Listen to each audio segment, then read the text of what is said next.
You are what you eat, an age-old adage that's as true today as it's ever been.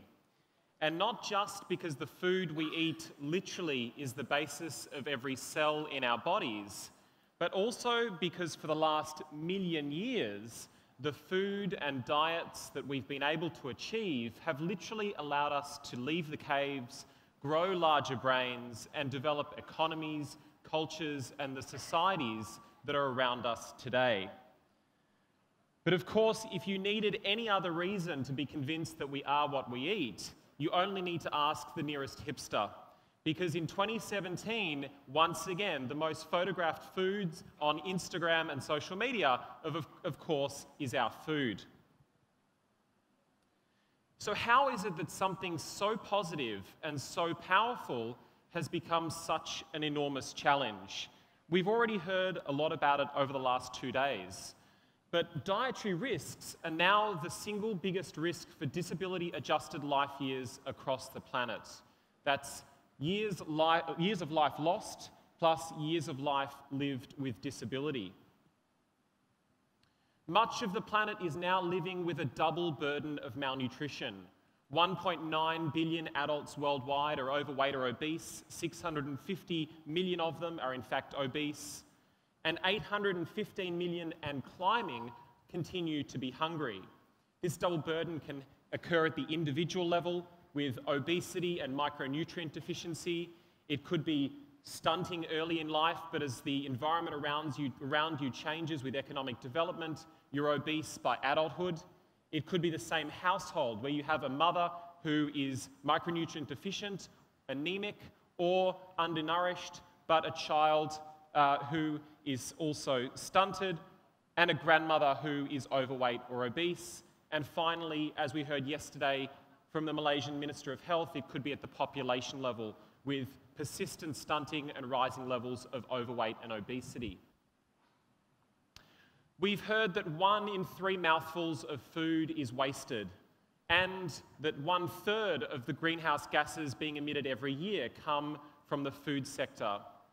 In fact, if the food sector was a country, it would be the 3rd largest emitter of greenhouse gases on the planet after China and the United States.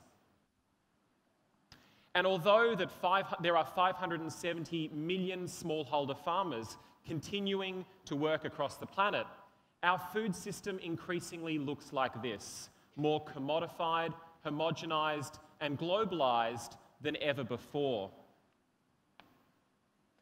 And the result is that the proportion of food that we are eating from junk foods and processed foods is rising everywhere. We see here data from the UK, Canada, but also countries like Brazil and Colombia.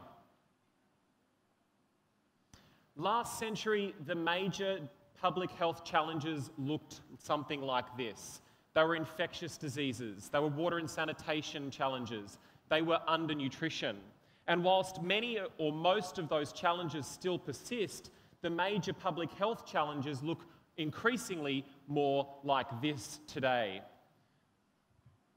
These are active vectors of disease. These have strategies, complex strategies for expanding their markets, unlike mosquitoes, and they have marketing strategies and business plans. They bring us summer, joyville, and even happiness through advertising campaigns, and they will sue governments when they try to act to protect public health. So what we're realizing is that there are some major public health challenges facing the global community today. Here are just some of them: climate change, rising social and economic inequality, overweight, obesity, but also persisting hunger, conflict, antimicrobial resistance, and even global pandemics. But what we should have realized by now is that underpinning most, if not all of these, to a large degree, is in fact our food. But at the same time, food can be an opportunity to turn that on its head and in fact solve, to a large degree, all of these problems at once. Not just food, but our diets and, of course, the food system. So what do the solutions look like? Well, at the individual level, we know what diets should look like. They should be diverse, they should be rich in fruit and vegetables, whole fruits and vegetables, legumes, nuts and whole grains. We should be limiting total calories from free sugars to less than 10% and preferably 5%. We should be limiting total fats to less than 30%, and we should be limiting salt to about a teaspoon. And this should all be coming from sustainable food systems.